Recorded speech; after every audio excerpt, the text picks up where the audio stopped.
ओम शांति। ओम शांति। आज है 23 अगस्त 2021 के साकार महावाक्य।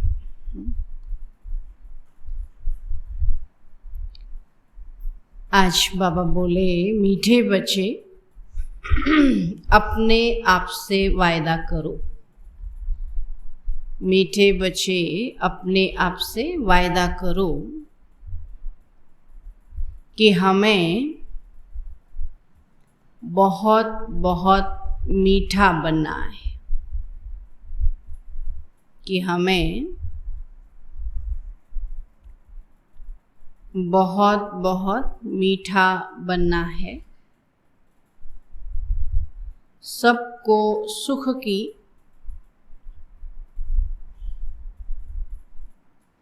प्यार की दृष्टि से देखना है। सबको सुख की प्यार की दृष्टि से देखना है। किसी के नाम रूप में नहीं फंसना है। अपने आप से वायदा करो कि हमें बहुत बहुत मीठा बनना है। सबको सुख की प्यार की दृष्टि से देखना है। किसी के नाम रूप में नहीं फंसना है। प्रश्न है, योग की सिद्धि क्या है? और पक्के योगी की निशानी सुनाओ। योग की सिद्धि क्या है? कि हम योग लगाएं तो उससे हमको क्या मिलेगा, उसकी सिद्धि क्या होगी? उत्तर है, सब कर्मेंद्रियां बिल्कुल शांत शीतल हो जाएं, यह है योग की सिद्धि।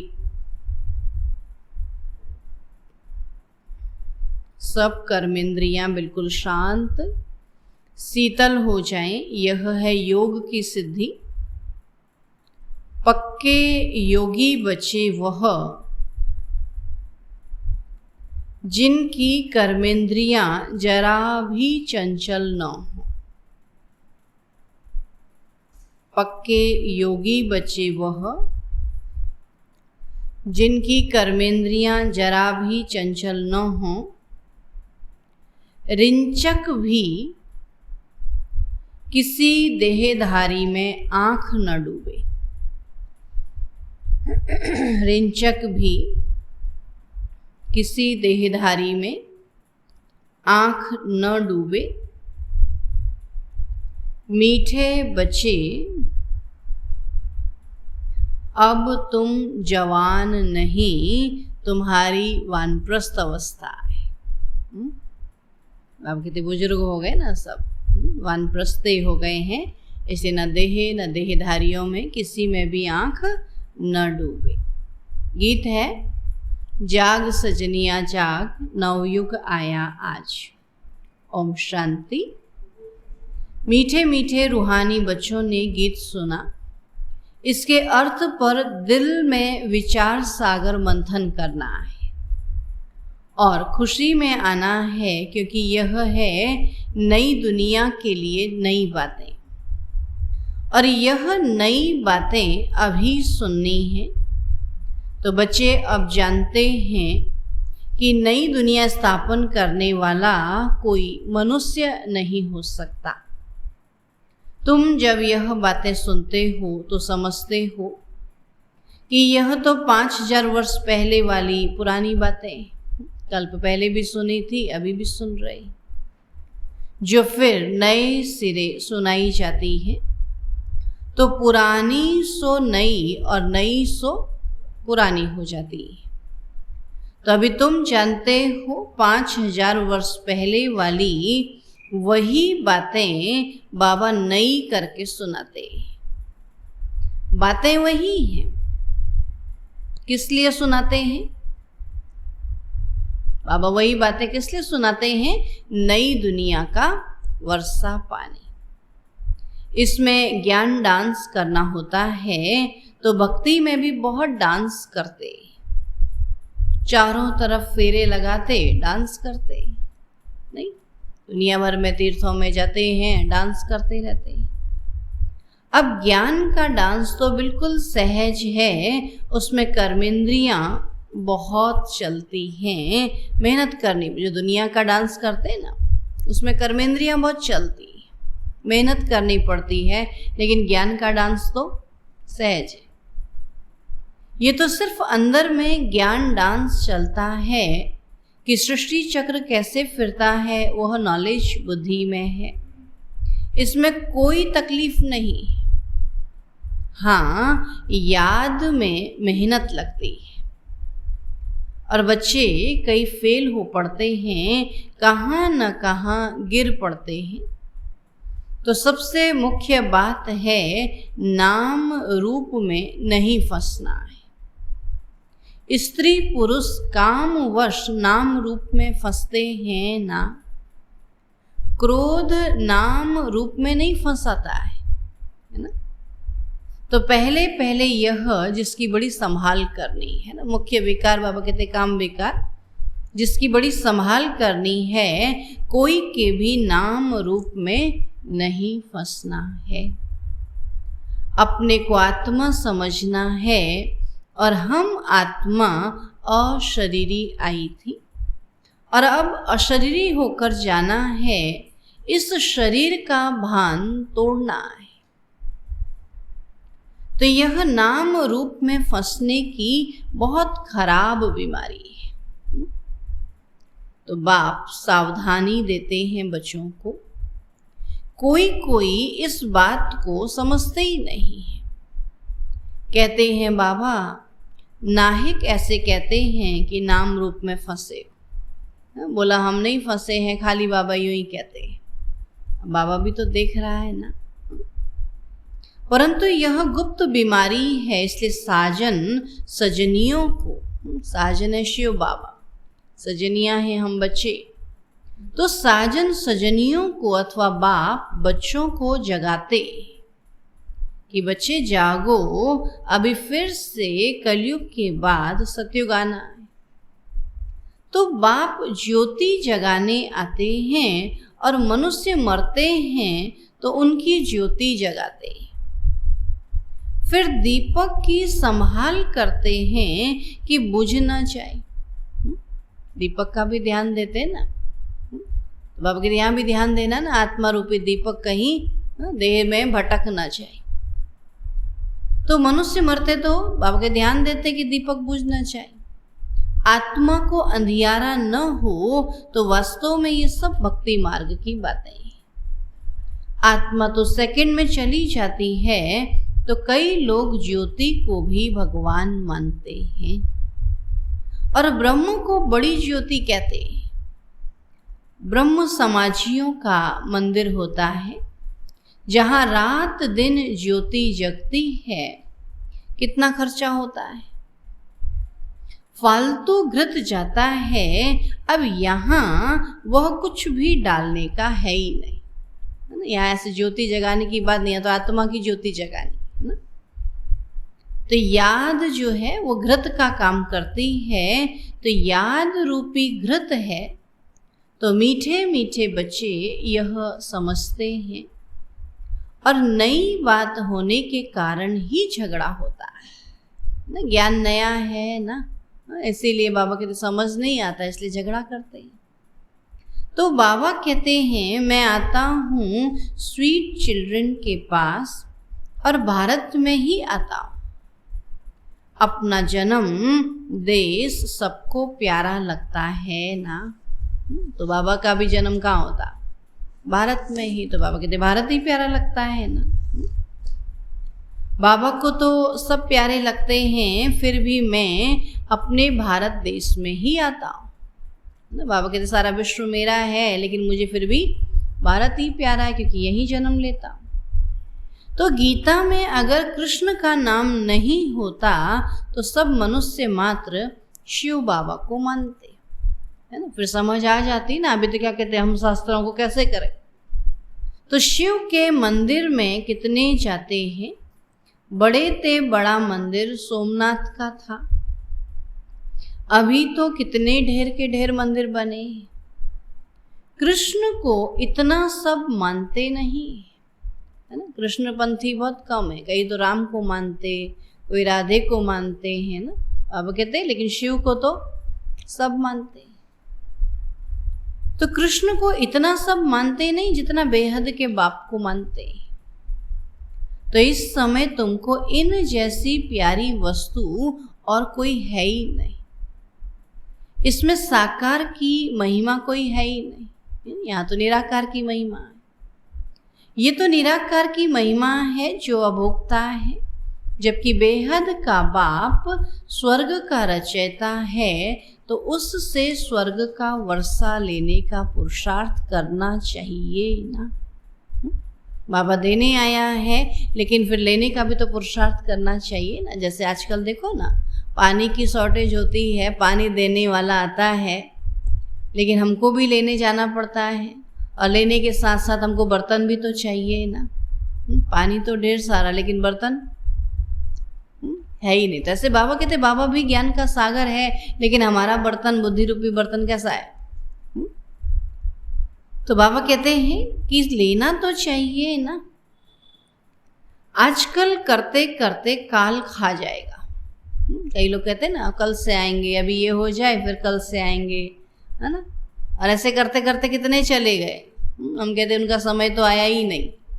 कहते हैं ना अभी आएंगे, 70 साल 75 साल हो गए, फिर कहेंगे अभी और, मैंने अभी और कितना। तो बाकी थोड़ा समय है, बाप से वर्षा तो ले लो। जब प्रोब लिखते हैं तो उस समय समझाना भी है, जबकि निश्चय करते हो कि वह बेहद का बाप है, तो बाप से वर्षा लेने का पुरुषार्थ करो, नहीं तो बाहर जाने से झट भूल जाएंगे। अब बाप तो कल्याणकारी है ना। कहते हैं इस योग से ही तुम्हारे सब दुख 21 जन्म के लिए दूर होने। बच्चियां घर में भी समझाती रहें कि अब सब दुख दूर करने वाले बेहद के बाप को याद करने से ही तमो प्रधान से सतो प्रधान बन जाएंगे, है ना। बाबा कहते समझाते रहना है। पवित्र तो जरूर रहना पड़े, तो मूल बात है पवित्रता की। जितना जितना याद में जास्ती रहेंगे तो इंद्रियां भी शांत हो जाएंगी। अभी तो चंचलता करते हैं ना, याद में रहने से बाबा की इंद्रियां शांत हो जाएंगी। और जब तक योग की सिद्धि पूरी नहीं होती है तो इंद्रियां भी शांत नहीं होती। हर एक अपनी जांच करे कि काम विकार मुझे कोई धोखा तो नहीं देता, कोई चंचलता नहीं होनी चाहिए अगर मैं पक्का योगी हूं तो, है ना। तो यह जैसे कि वानप्रस्थ अवस्था है, बाप को ही याद करते रहना है, बाबा के सिवा और कुछ याद ही ना आए। तो बाप सब बच्चों को समझाते हैं कि जब तुम अच्छे योगी बनेंगे, कहाँ भी आंख नहीं डूबेगी, तो फिर तुम्हारी इंद्रियां शांत हो जाएंगी। तो मुख्य है यह जो सबको धोखा देती हैं। अब कहते आंखें ही पहले धोखा देती हैं ना। तो योग में अच्छी रीति अवस्था जम जाएगी तो फिर महसूस होगा कि हम जैसे जवानी में ही वानप्रस्थ अवस्था में आ गए। तो बाबा कहते हैं काम महाशत्रु है, तो अपनी जांच करते रहो। जितना याद में रहेंगे उतना कर्मेंद्रियां शांत हो जाएंगी और बहुत मीठा स्वभाव बन जाएगा। और फील होगा कि मैं पहले कितना कड़वा था। जैसे जैसे शांत हो जाएंगे फिर समझ में आएगा ना। जब कड़वे होते तब नहीं समझ में आता, जब चेंज हो जाता तब कहते अरे मैं तो कितना कड़वा था, अब कितना मीठा बन गया हूँ। तो बाबा प्रेम का सागर है ना, तो बच्चों को भी बनना है। तो बाबा कहते हैं सबके साथ प्यार की दृष्टि रहे। अगर किसी को दुख देंगे तो दुखी होकर मरेंगे, इसलिए बहुत मीठा बनना है। तो बाबा कहते हैं मैं रूप बसंत हूँ ना, तो बाबा से कितने अमूल्य ज्ञान रतन मिलते हैं। जिससे तुम झोली भरते हो तो वो लोग फिर शंकर के आगे जाकर कहते हैं भर दे झोली। उनको यह पता नहीं है कि शंकर झोली भरने वाला नहीं है। अभी तुम समझते हो ज्ञान सागर बाबा हम बच्चों की ज्ञान के रत्नों से झोली भरते हैं। तो तुम भी रूप बसंत हो, तो हर एक की आत्मा रूप बसंत है। तो अपने को देखते रहो कि हम कितना ज्ञान रतन धारण कर और ज्ञान डांस करते हैं। कितने ज्ञान रतन हमने धारण किए और कितना ज्ञान डांस करते हैं अथवा रत्नों का दान करते हैं। तो सबसे अच्छा रतन है मन मना भव। बाबा को याद करने से बाप का वर्षा पाते हो। जैसे बाबा में ज्ञान भरा हुआ है वैसे बाबा बैठ बच्चों को आप समान बनाते हैं। गुरु लोग भी आप समान बनाते हैं ना। कोशिश होती है ना, दुनिया में हर एक मनुष्य की इच्छा होती सब मेरे जैसे बन जाए ना। तो बाबा की तो कितनी बड़ी इच्छा है कि सब बाप समान बन जाए। तो यह है बेहद का बाप जिसका रूप बिंदी है। तो तुम्हारा भी रूप बिंदी है, आत्मा भी निराकार बिंदी स्वरूप है। तो तुमको आप समान ज्ञान का सागर बनाते हैं। जितनी धारणा करेंगे कराएंगे तो वह समझें हमारा ऊंच पद है। तो बहुतों का कल्याणकारी बनेंगे तो बहुतों की आशीर्वादें मिलेंगी। तो बाप भी रोज सर्विस करते हैं ना। तो यह गुलजार बच्ची है कितना मीठा समझाती है। उस समय दादी गुलजार तो छोटे थे ना। सबको पसंद आता है और दिल होता है ऐसी ब्राह्मणी हमको मिले। अब एक ब्राह्मणी सब जगह तो जा नहीं सकती है। फिर भी बाबा कहते हैं जो समझते हैं कि मैं अच्छा समझाती हूँ तो उनको ऑलराउंड सर्विस करनी चाहिए, है ना। जगह जगह जाकर बाबा कहते फिर सेवा करनी चाहिए। आप पे ही शौक होना चाहिए कि मैं सेंटर्स पर चक्कर लगाऊं। अब जो जो समझते हैं मैं बहुतों का कल्याण कर सकती हूँ, मेरी अच्छी खुशबू निकलती है, तो शौक होना चाहिए। 10-15 दिन जाकर सेंटर से चक्कर लगाकर आऊं। एक को देखकर फिर और सीखेंगे। अब जो करेगा सो पाएगा। तो यह सर्विस बहुत कल्याणकारी है।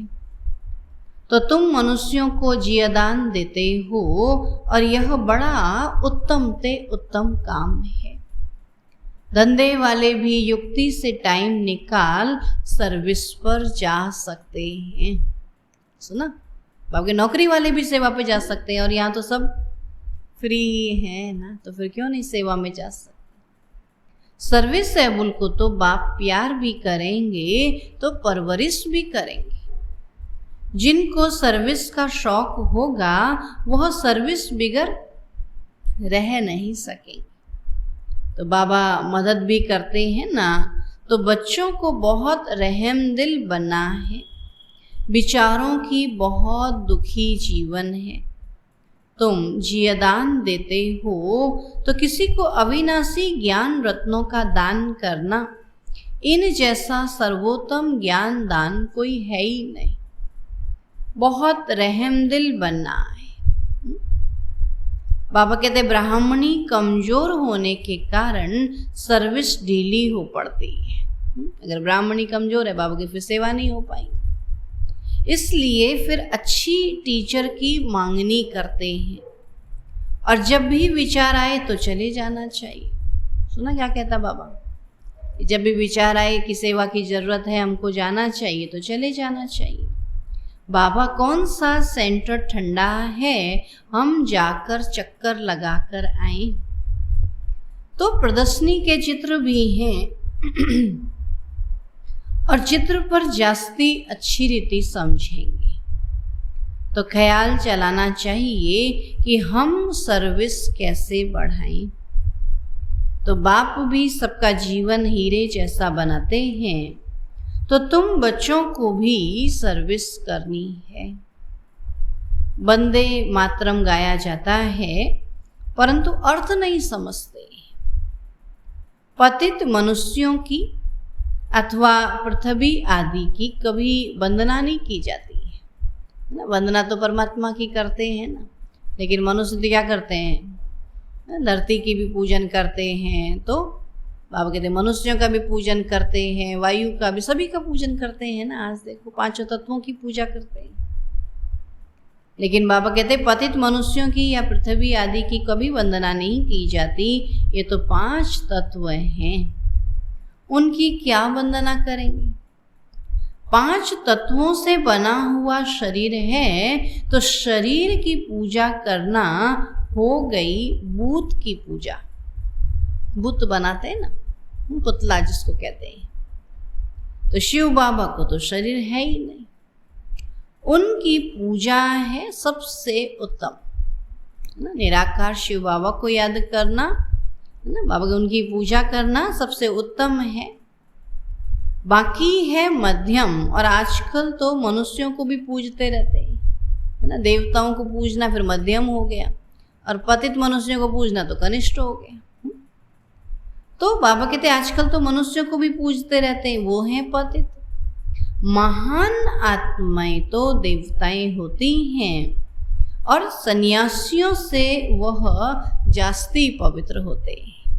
देवताएं जो हैं पैदाइश भी बाबा कहते उनकी पवित्रता से है, लेकिन सन्यासी भले पवित्र रहते हैं, लेकिन पैदाइश तो अपवित्रता से ही है ना। तो अभी तुम बच्चे जानते हो हम देवता बन रहे हैं। बाप हमको यह अविनाशी ज्ञान रतन दान करना सिखलाते हैं, और इन जैसा ऊंच दान और कोई होता ही नहीं। एक बाप को ही याद करना है। शिव और लक्ष्मी नारायण के चित्र तो हैं, तो हर एक अपने घर में लगा दे तो याद रहेगा। शिव बाबा हमको यह लक्ष्मी नारायण बनाते हैं, तो इस समय तुम बन रहे हो। स्वर्ग का रचयिता है ही शिव बाबा। अब सतयुग में तो नहीं वर्षा देंगे, वर्षा तो कहाँ मिलेगा, संगम पर। तो इस अंतिम जन्म में शिव बाबा कहते हैं मुझे याद करो तो तुम यह बनेंगे, लक्ष्मी नारायण बने, और सब बातें छोड़कर बस सर्विस और सर्विस। बाबा को याद करते हो, यह भी बड़ी सर्विस करते हो। तत्व आदि सब पावन बन जाते हैं। तो योग की महिमा बहुत भारी है। दुनिया में योग आश्रम तो बहुत हैं, परंतु वो सब है जिस्मानी हठ योग, और तुम्हारा यह है राजयोग, जिससे तुम्हारा बेड़ा पार हो जाता है। तो उन अनेक प्रकार के हठ योग आदि से सीढ़ी उतरते आए हो। तो मूल बात है याद की। देखना है हमारा मन कहाँ विकार तरफ तो नहीं जाता है। विकारी को ही पतित कहा जाता है, अर्थात कौड़ी मिसल। और विकार में गिरने से अपना ही नुकसान कर देंगे। जो करेगा सो पाएगा। आज बाबा बार बार कहता कि जो करेगा सो पाएगा। बाप देखे या न देखे, है ना, हमारे कर्मों का फल तो हमको मिलेगा ही।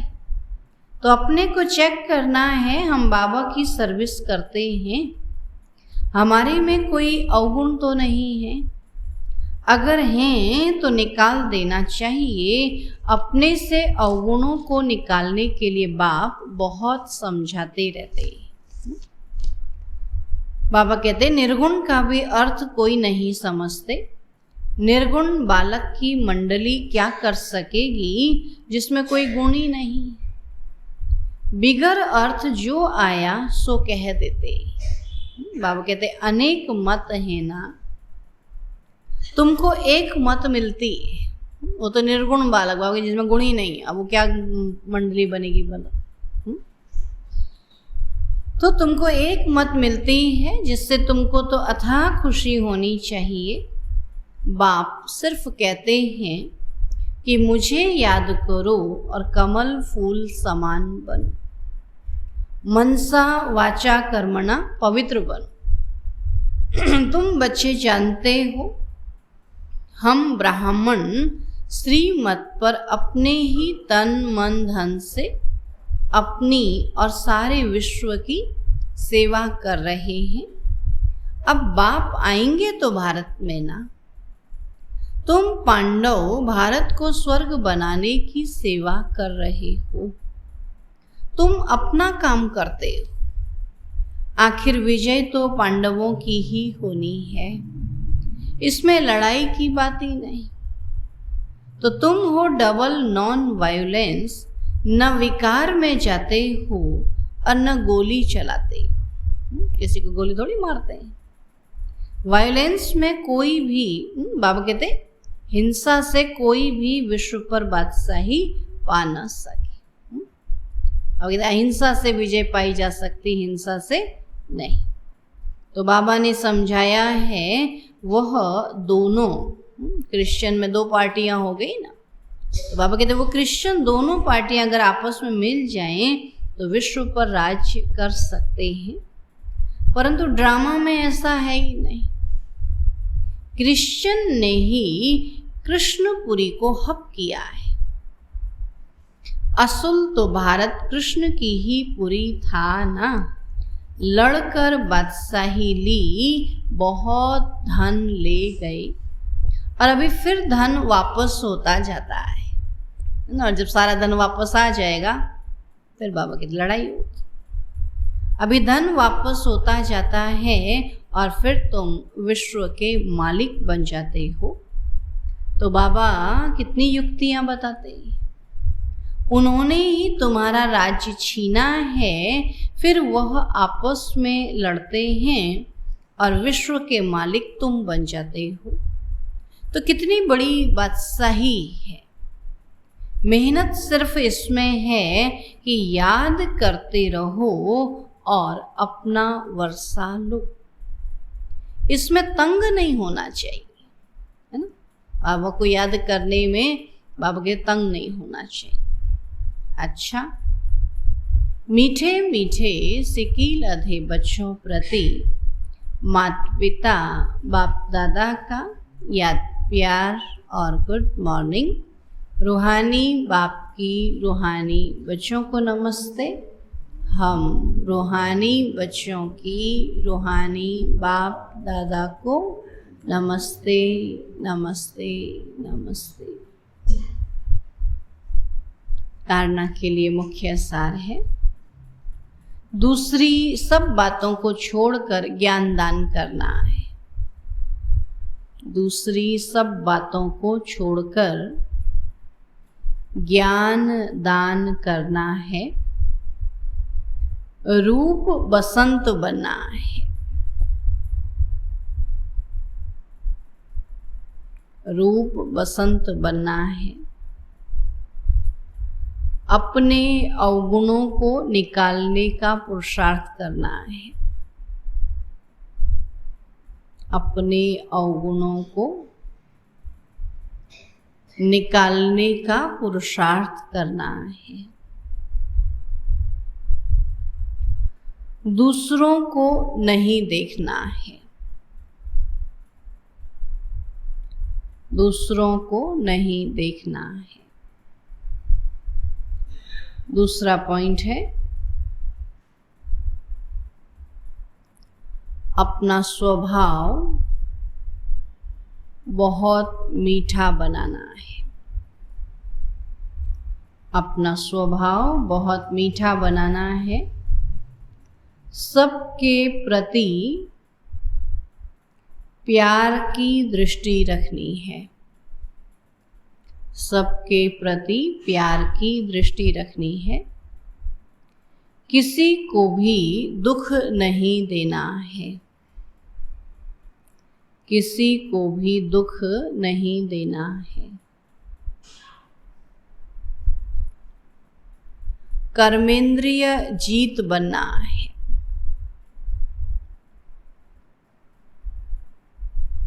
कर्मेंद्रिय जीत बनना है।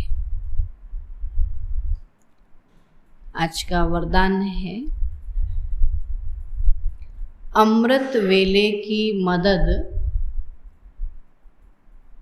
व श्रीमत की पालना द्वारा। अमृत वेले की मदद व श्रीमत की पालना द्वारा स्मृति को समर्थवान बनाने वाले, स्मृति को समर्थवान बनाने वाले स्मृति स्वरूप भव। अमृत वेले की मदद व श्रीमत की पालना द्वारा स्मृति को समर्थवान बनाने वाले स्मृति स्वरूप भव। बाबा कहते हैं अपनी स्मृति को समर्थवान बनाना है। वह स्वतः स्मृति स्वरूप बनना है तो अमृत वेले के समय की वैल्यू को जानो। जैसी श्रीमत है उसी प्रमाण समय को पहचान कर समय प्रमाण चलो तो सहज सर्व प्राप्ति कर सकेंगे और मेहनत से छूट जाएंगे। अमृत वेले के महत्व को समझकर चलने से हर कर्म महत्व प्रमाण होंगे।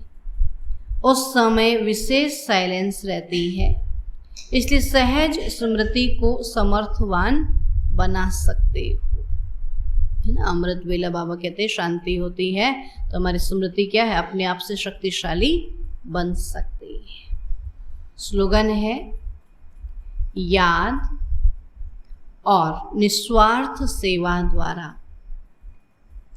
याद और निस्वार्थ सेवा द्वारा मायाजीत बनने वाले ही सदा विजयी हैं। याद और निस्वार्थ सेवा द्वारा मायाजीत बनने वाले ही सदा विजयी हैं। ओम शांति। आज बाबा ने कहा याद का और सेवा का शौक होना चाहिए, है ना। याद से वे कर्म विनाश होंगे और सेवा से हमको हमारे कर्म का फल मिलेगा। तो आज की दादी की विशेषता है योग युक्त दिव्यता संपन्न हर्षित चेहरा। दादी जी का चेहरा सदा योग युक्त और दिव्यता से संपन्न हर्षित दिखाई देता। वे याद की सब्जेक्ट पर पूरा पूरा अटेंशन देती। उन्हें सदा यही ध्यान रहता कि जो कर्म मैं करूँगी मुझे देख सब करेंगे। इसलिए वे हर श्रीमत को दृढ़ता के साथ पालन करती, ईश्वरीय मर्यादाओं पर पूर्ण रूप से चलती। इसी से वे मर्यादा पुरुषोत्तम बन गई। वे सदा कहती जितना हम मर्यादाओं में रहेंगे उतना बाप दादा की आशीर्वादें मिलेंगी। आशीर्वाद मांगने से नहीं मिलती। स्वयं मर्यादा पुरुषोत्तम बनो तो स्वतः परमात्मा आशीर्वाद मिलेगी। मर्यादाओं में रहना ही हमारा सच्चा धर्म है। मर्यादाओं में रहने से ही बाबा कहते सब देखते हैं ना कि हाँ इनके नियम मर्यादाएं अच्छे हैं तो अपने आप से फॉलो करते हैं। किसी को कहना नहीं पड़ता तो मर्यादाओं को देखकर खुद भी उन मर्यादाओं में चलने लगते हैं। तो इसलिए कहा कि जैसा कर्म मैं करूँगी मुझे देख सब करेंगे। ठीक है। ओम शांति।